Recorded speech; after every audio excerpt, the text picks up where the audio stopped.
Hello all, welcome to Anusheelana IAS. This is Srinivas Singh. ఈరోజు మనము ఈనాడు ఎడిటర్లో వచ్చినటువంటి ప్రధానమైనటువంటి ఎడిటర్ని డిస్కస్ చేద్దాము. అలాగే దీని ఆధారంగా చేసుకుని మనం ఇస్తున్నటువంటి మెయిన్స్ 1 పేజ్ని చూసే ప్రయత్నం కూడా చేద్దాము.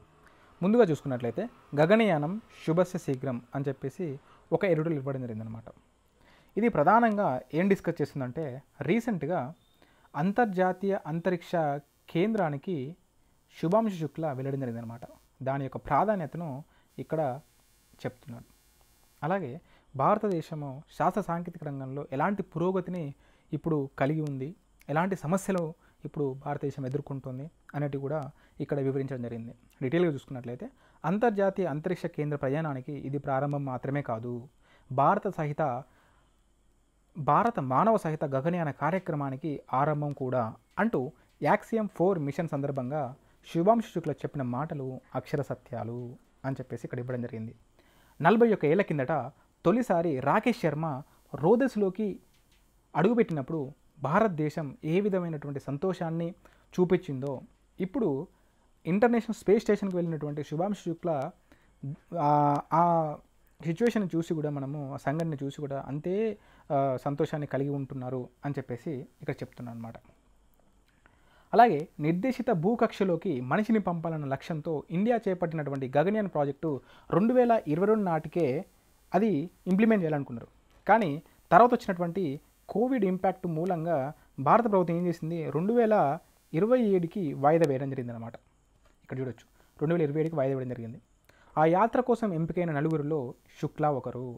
సంక్లిష్ట గగనయాన్ మిషన్కు సంబంధించి ఇప్పటికే 90% పని పూర్తయిందంటున్నటువంటి ఇస్రో తుది దశ ప్రయోగాలకు సంసిద్ధమవుతుంది. 2035 నాటికి సొంతంగా అంతరిక్ష కేంద్రం ఏర్పాటు చేసుకోవాలని చెప్పేసి, ఆ పైన 2040కి చంద్రుని పైన కాలు మోపాలని చెప్పేసి భారత ప్రభుత్వము కొన్ని లక్ష్యాలను నిర్దేశించుకుంది. వాటికి ఈ ప్రస్తుతం చేపట్టినటువంటి శుభాంశు శుక్ల యొక్క అడుగు ఒక మంచి ముందడుగుగా ఇక్కడ మనకు చెప్తున్నాడు. అయితే ఇక్కడ శాస్త్ర సాంకేతిక రంగాల యొక్క ఇంపార్టెన్స్ ఇక్కడ వివరించడం జరిగిందనమాట. శాస్త్ర సాంకేతిక రంగాల్లో భారతదేశం పురోగమించే కొద్దీ జోరందుకునే నూతన ఆవిష్కరణలు జనజీవన నాణ్యతను పెంచుతాయి, ఉత్పాదకతను ఇనుమడింపజేసే నవకల్పనలు ఆర్థిక అభివృద్ధిని పరుగులు తీస్తాయి. కానీ దురదృష్టవశాత్తు భారతదేశంలో ఈ విజ్ఞాన సాగర మథనానికి సమధిక నిధులు కేటాయింపు జరగడం లేదు. ఎందుకంటే ఎగ్జాంపుల్ ఇక్కడ ఏమిచ్చారంటే, ఇజ్రాయెల్ వంటి దేశము తన జీడిపిలో 6% దాకా ఈ శాస్త్ర సాంకేతిక పరిశోధనలకు కేటాయిస్తుంది. ఇప్పుడు మనం చూడొచ్చు, రీసెంట్గా ఇజ్రాయెల్ పాలస్తీనా గొడవ జరిగింది. అలాగే ఇప్పుడు ఇజ్రాయెల్ ఇరాన్ మధ్య గొడవ జరుగుతుంది. అయినప్పటికీ ఇజ్రాయెల్ పటిష్టంగా ఉండడం గల రీజన్ ఏంటంటే శాస్త్ర సాంకేతిక రంగాల్లో అభివృద్ధి కలిగి ఉండడం అనమాట. అంటే మన శాస్త్ర సాంకేతిక రంగాల్లో ఏ దేశమైతే బాగా అభివృద్ధి చెంది ఉంటుందో ఆ దేశం అన్ని విషయాల్లో చాలా ముందుంటుంది అన్నమాట. ఈవెన్ అది జనజీవన నాణ్యతను పెంచుతుంది, ఆర్థిక అభివృద్ధిని పరుగులు తీస్తుంది అన్నమాట ఈ శాస్త్ర సాంకేతిక పరిశోధనలు అనేటివి. ఈ విధంగా చూసుకున్నట్లయితే ఇజ్రాయెల్ R&Dకి 6% జీడిపిలో కేటాయిస్తుంది. అంతేకాకుండా అమెరికా, జపాన్, ఆస్ట్రేలియా, జర్మనీ వంటి చోట్ల ఆ దేశాలు జీడిపిలో 3% పైగా కేటాయిస్తున్నాయి. మన పక్కన ఉన్నటువంటి చైనా కూడా R&Dకి తన జీడిపిలో 2% పైగా నిధులను కేటాయిస్తుంది. బట్ మన భారతదేశం వచ్చేసరికి అంత మొత్తంలో నిధులను కేటాయించడం లేదు, కేవలము 0.7%కే మన భారత్ పరిమితం అవుతుంది. వీటి మూలంగా మనము శాస్త్ర సాంకేతిక రంగాల్లో ముందడుగు వేయలేకపోతున్నాము, ప్రగతిలో దూసుకెళ్ళలేకపోతున్నామని చెప్తున్నాను అనమాట. మరోవైపు దేశీయంగా పేరుకు పెద్ద సంఖ్యలో పరిశోధన పత్రాలు వెలువడుతున్నప్పటికీ వాటిలో నాణ్యమైనవి ఉండడం లేదంట. ఇది కూడా ఒక రీజన్గా చెప్తున్నాడు. అంతేకాకుండా కొంతమంది ప్రతిభావంతులు ఎంతో శ్రమ కోర్చి సరికొత్త విషయాలను కనిపెట్టితే వాళ్ళ యొక్క ఆ విషయాలకు పేటెంట్ల మంజూరు అనేది చాలా జాప్యం జరుగుతుందంట. ఇది కూడా ఒక ప్రధానమైన సమస్య. మౌలిక పరిశోధనల పట్ల ఆసక్తి ఉన్నవారికి అనువైన వాతావరణం లోపించడం కారణంగా ఇక్కడున్నటువంటి మేధావులు మిగతా దేశాలకు వెళ్తున్నారు. ఇది మేధో వలసకు దారితీస్తుంది. దీనివల్ల భారతదేశం శాస్త్ర సాంకేతిక రంగాల్లో వెనుకబడిపోతుందని చెప్తున్నాడు అనమాట. దేశవ్యాప్తంగా 90% విశ్వవిద్యాలయాల్లో పూర్తి స్థాయి మౌలిక సదస్సులు అనేవి లేవంట. ఇది కూడా ఒక మేజర్ కన్సర్న్ మన భారతదేశానికి ఉన్నటువంటిది. ఎందుకంటే విశ్వవిద్యాలయాలే ఈ శాస్త్ర సాంకేతికతలకు పునాదులు, పుట్టినిల్లు వంటిది. అక్కడ విద్యార్థులను ఏ విధంగా అయితే మనము మార్చుతామో ఆ విధంగా దేశం అనేది ముందుకు వెళ్ళగలుగుతుంది. 99% వర్సిటీలు క్రియాశీల పరిశోధనలకు ఊతమివ్వడం లేదంట. అంటే 100లో 99 వర్సిటీలు ఈ పరిశోధనలకు సహకారాన్ని అందించడం లేదని చెప్తున్నాడు. విద్యార్థులతో పాఠ్యాంశాలు బలవంతంగా బట్టి పట్టించడం తప్ప శాస్త్ర పరిశోధనలపై వాళ్ళలో అభిరుచి పెంచే విధంగా వాతావరణం భారతదేశంలో లేదు అని చెప్పేసి చెప్తున్నాడు. ఇదొక రకమైనటువంటి సమస్య. వీటి మూలంగానే భావి భారతము పరిశోధనల వైపు వెళ్ళడం లేదు. అలాగే ఇక్కడ ప్రతి 10 లక్షల జనాభాకు 255 మందే పరిశోధకులు ఉంటే ఇజ్రాయెల్లో వీరి సంఖ్య 32 రెట్లు ఎక్కువ అంట. జపాన్, అమెరికా, యూకే వంటి చోట్ల కూడా ప్రతి 10 లక్షల మందికి 4,000 మంది పైగా పరిశోధకులు ఉన్నారు. కానీ మన భారతదేశంలో ఎంతమంది ఉన్నారు? ప్రతి 10 లక్షలకు 255 మంది పరిశోధకులు మాత్రమే ఉన్నారంట. దేశీయంగా పరిశోధకులకు తగిన సాధన సంపత్తిని కల్పించేందుకు భారత ప్రభుత్వము జాతీయ పరిశోధన సంస్థను ఏర్పాటు చేసింది. అది సద్వినియోగమయ్యేలా చూడడంతో పాటు కాలం చెల్లిన పాఠ్య ప్రణాళికలను ప్రక్షాళించి పాఠ స్థాయి నుంచి ప్రణాళికబద్ధంగా కృషి చేస్తేనే మేలిమి ఆవిష్కర్తలను మనము పుట్టించగలుగుతాము, తయారు చేయగలుగుతామని చెప్తున్నాను అనమాట. అంటే ఇక్కడ వరకు భారత ప్రభుత్వం భారతదేశం ఎదుర్కొంటున్నటువంటి ప్రధానమైన సమస్యలను ఇంక్లూడ్ చేశాడు. శాస్త్ర సాంకేతిక రంగంలో ఎలా మనము మిగతా దేశాలతో పోటీ పడలేకపోతున్నాము, దానికి గల కారణాలు ఏంటి అని వివరించాడు. అయితే దీన్ని నివారించడానికి ఎలాంటి చర్యలు తీసుకుంటే బాగుంటుంది అని చెప్పాడు. ప్రధానంగా పాఠశాల స్థాయి నుంచే విద్యార్థులను సైన్స్ అండ్ టెక్నాలజీ వైపు వెళ్ళే విధంగా మనము చర్యలు తీసుకోవాలి. అందులో భాగంగా పాత పాఠ్య ప్రణాళికలను మార్చేసి అప్డేటెడ్గా మనం తీసుకురావాల్సిన అవసరం ఉంది. అలాగే జాతీయ పరిశోధన సంస్థను సద్వినియోగం చేసుకునే విధంగా చర్యలు తీసుకోవాలని చెప్తున్నాం. అలాగే నవతరానికి శాస్త్రీయ దృక్పథాన్ని అలవరుస్తూ సైన్స్ గణితాల్లో ప్రతిభావంతులను గుర్తించి వారిని సానబట్టాల్సిన అవసరం ఉంది. అంతేకాకుండా పరిశోధనలపై ఆసక్తి ఉన్నవారికి ఆర్థికంగా తోడ్పాటును అందించాలి. అది కూడా చాలా ఇంపార్టెంట్. అప్పుడే జ్ఞానాధారిత ప్రపంచంలో మేటిగా భారతదేశం ముందుకు వెళ్ళగలుగుతుంది అని చెప్పేసి ఇక్కడ వివరించడం జరిగిందనమాట. చాలా గుడ్ ఆర్టికల్ అనమాట. ఇది మనకు మన సైన్స్ అండ్ టెక్నాలజీ రిలేటెడ్ క్వశ్చన్లో చాలా హెల్ప్ అవుతుంది. ఓకేనా? దీంట్లో మనం ఇప్పుడు ఏం డిస్కస్ చేస్తాము? ప్రధానంగా శుభాంశు శుక్ల యొక్క రోదసి యాత్ర గురించి చెప్పుకున్నాము. దాని యొక్క ప్రయోజనము, గగనయాన్ యాత్రపై ఎటువంటి ఇంపాక్ట్ చూపిస్తూ చెప్పుకున్నాము. అలాగే మనము ఈ శాస్త్ర సాంకేతిక రంగాల్లో వెనుకబడిపోవడానికి గల రీజన్స్ ఏంటి అనేది కూడా చూసుకున్నాము. అలాగే ఎలాంటి చర్యలు తీసుకోవాలనేది కూడా ఇక్కడ మనం చెప్పడం జరిగింది అనమాట. ఎడిటోరియల్ చాలా బాగుంది. ఓకేనా? నెక్స్ట్ ఎడిటోరియల్ చూసుకున్నట్లయితే నేరాలపై చర్చలోను వివక్షేనా అని చెప్పేసి ఇంకొక ఎడిటోరియల్ ఇవ్వడం జరిగింది. ఎడిటోరియల్ చాలా బాగుంది. ఇది మనము అక్కడక్కడ ఇంపార్టెంట్ పాయింట్లు చెప్పడమే కాకుండా చాలా ఇన్ డీటెయిల్గా చెప్పాల్సిన అవసరం ఉందన్నమాట. ఎంత బాగుందంటే ఎడిటోరియల్లో మనం ఇటీవల కాలం చూస్తున్నాము, భర్తలను చంపిస్తున్న భార్యల గురించి వరుసగా ఈ మధ్య వార్తలు వస్తున్నాయి. అయితే ఇలాంటి అఘాయిత్యాలు ఎందుకు పెరుగుతున్నాయి అనేది ఒక రకంగా చర్చనీయాంశం జరిగిందనమాట. ఇప్పుడు సమాజం జరుగుతున్న ఒక పెద్ద చర్చ ఇది.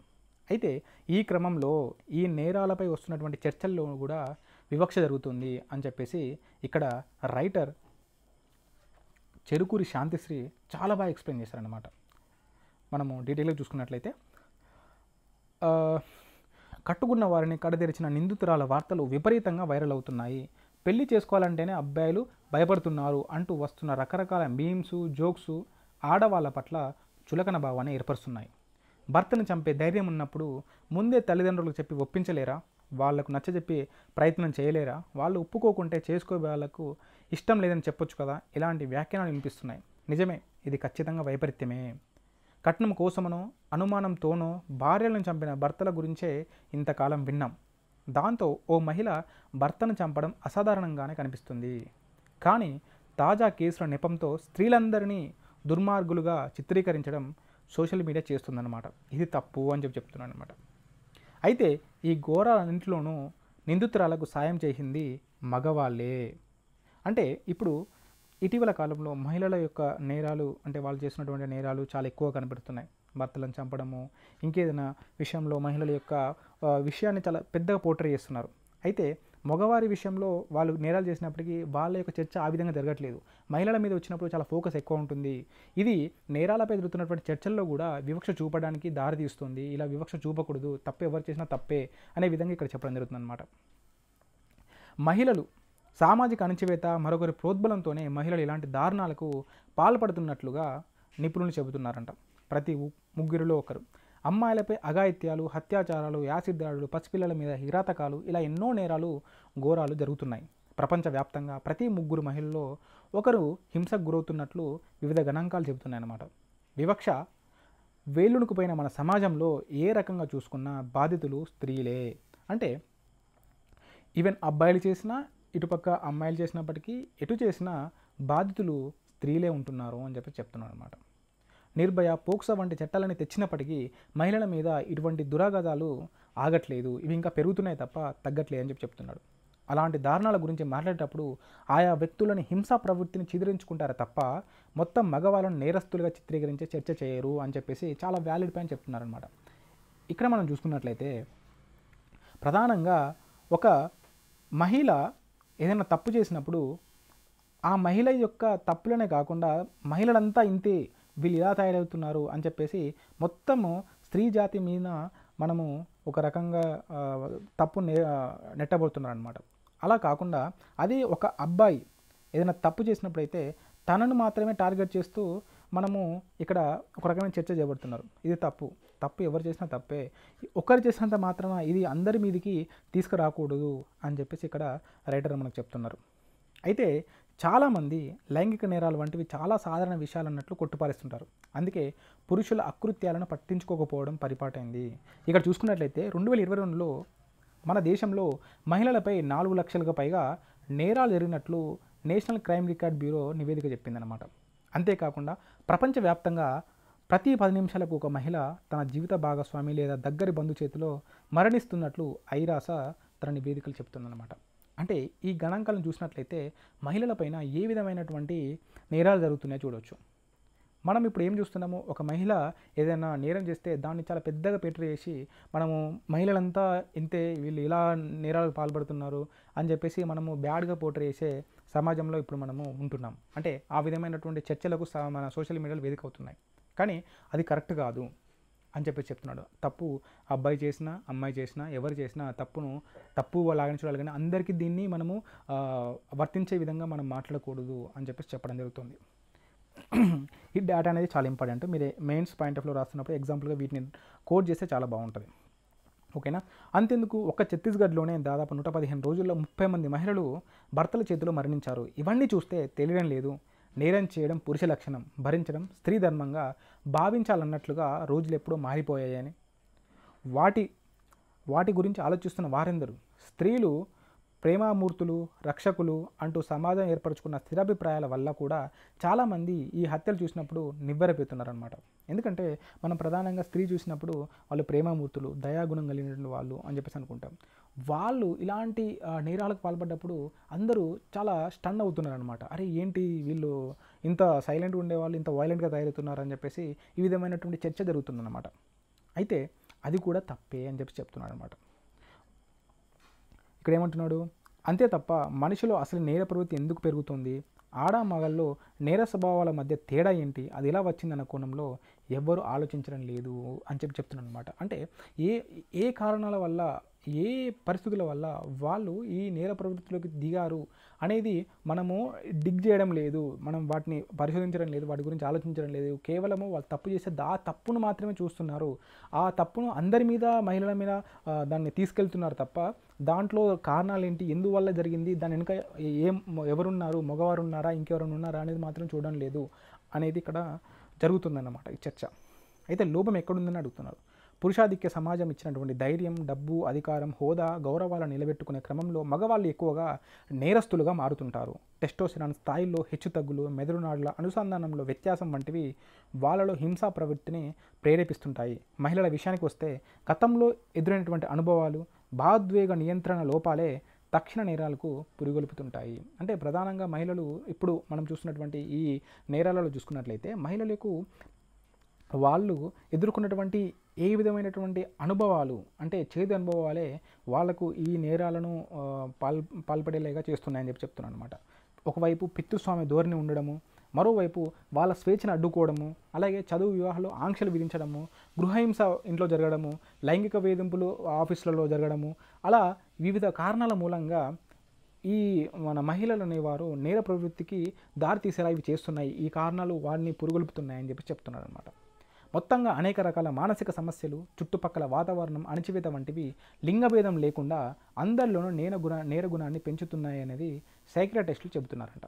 నేరం మహిళ చేయడం అంటే చట్టాన్ని ఉల్లంఘించడమే కాదు, సాంఘిక కట్టుబాట్లను మీరడమే అన్న కోణంలోనే సమాజం చూస్తుంది తప్ప ఎవరు చేసిన తప్పే కదా అని ఆలోచించడం లేదు అని చెప్పేసి ఒక స్ట్రాంగ్ పాయింట్ని ఇక్కడ రేజ్ చేస్తున్నారనమాట.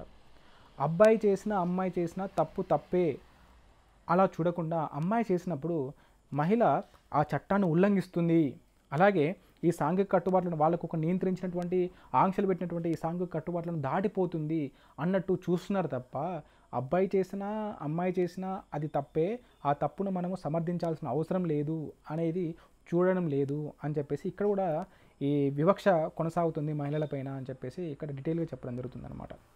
అయితే అంతటా పెరుగుతున్న నేర ప్రవృత్తి అని చెప్పి చెప్తున్నాడు. పెంపకంలో లోపాలు, సోషల్ మీడియాలోని విపరీత పోకడలు, మాస్ హిస్టరిక్ ప్రభావాలు, ప్రతిదీ తేలికగా తీసుకునే స్వభావము, అలాగే కుటుంబ సంబంధాలు క్షీణించడం వంటివి ఇలా కారణాల వల్ల మహిళలు లేకపోతే పిల్లలు కానీ ఈ విధమైన నేర ప్రవృత్తిలోకి వెళ్ళడానికి దోహదపడుతున్నాయి అన్నమాట. అలాగే ఫోను, థియేటర్ వంటి ఓటీటీ వంటి ఇప్పుడు వచ్చినటువంటి ఈ సోషల్ మీడియా మూలంగా ఏమవుతుందంటే ఎక్కడ చూసినటువంటి సెన్సార్ లేని క్రైము, హర్రర్ దృశ్యాలు ఇవన్నీ ఒక రకంగా క్రైమ్ని సాధారణం చేస్తున్నాయి, నార్మల్స్ చేస్తున్నాయి అనమాట. వాటి కారణంగా ఇంపాక్ట్ అయ్యి ఇలాంటి నేర ప్రవృత్తికి దారిడానికి ఇవి కూడా ఒక పరోక్షంగా ఇంపాక్ట్ చూపిస్తున్నాయి.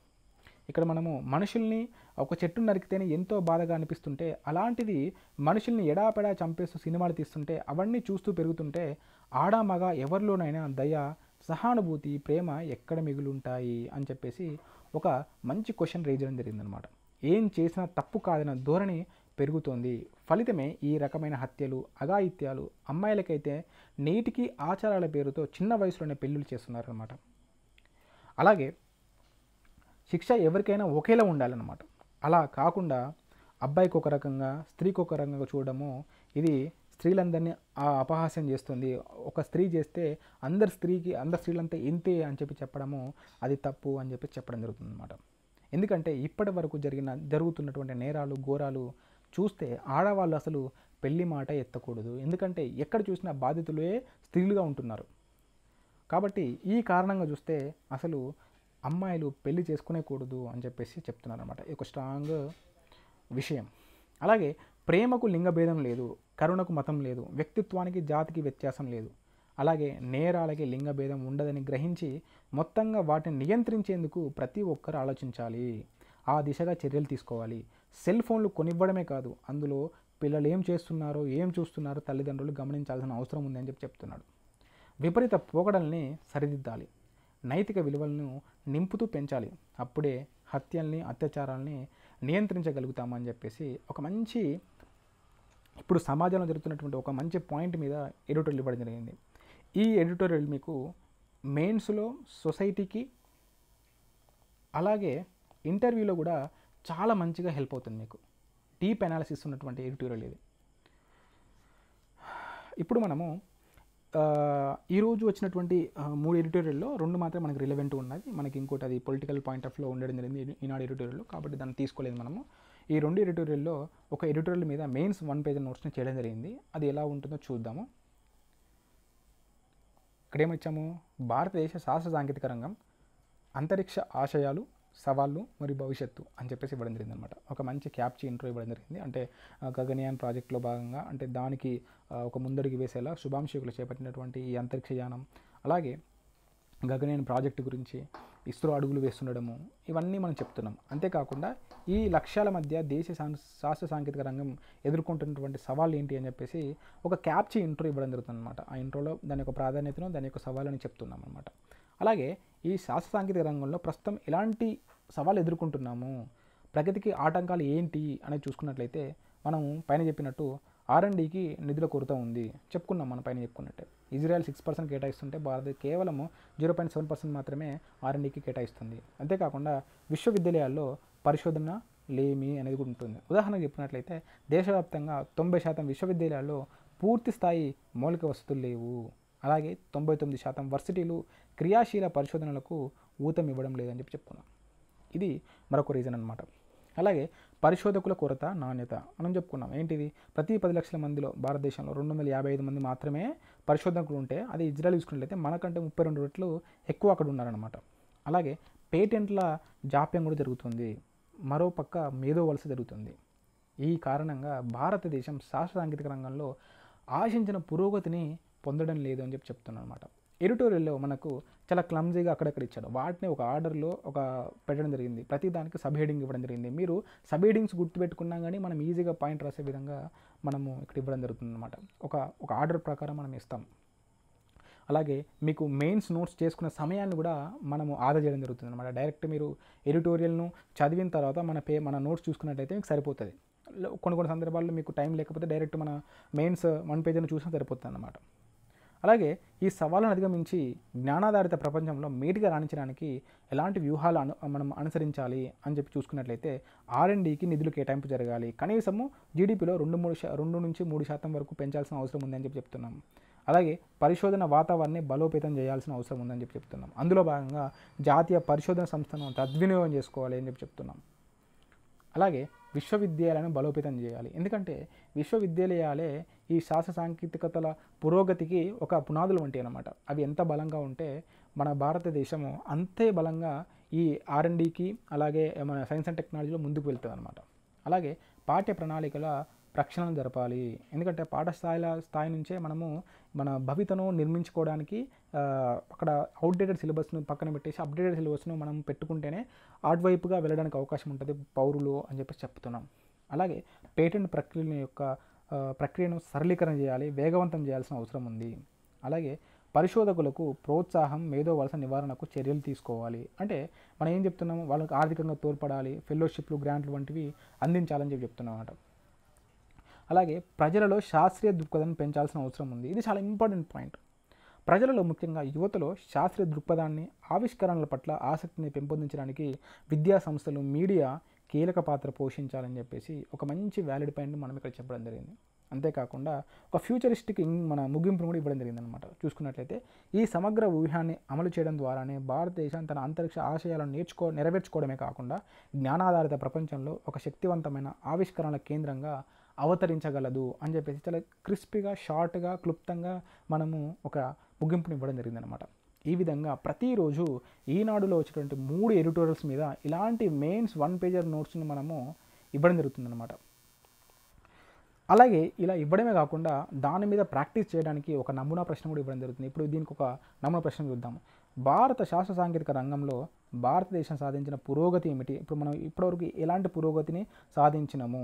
అలాగే ఈ రంగాలలో పరిశోధనను ప్రోత్సహించడానికి మరియు నైపుణ్య లోపాలను అధిగమించడానికి ఎలాంటి దీర్ఘకాలిక వ్యూహాలు అవసరము అంటే మనం ఇక్కడ చెప్పొచ్చు. మనం ఇచ్చినటువంటి ఈ పాయింట్లను చెప్పాల్సిన అవసరం ఉంటుంది. అలాగే పురోగతి చూసుకున్నట్లయితే మనం ఏమనుకోవచ్చు, మంగళయాన్ మిషన్ చెప్పుకోవచ్చు, అలాగే ప్రాజెక్ట్ శక్తి గురించి చెప్పుకోవచ్చు, అలాగే మనము చంద్రయాన్ 1, 2 గురించి చెప్పొచ్చు, 3 కూడా చెప్పొచ్చు.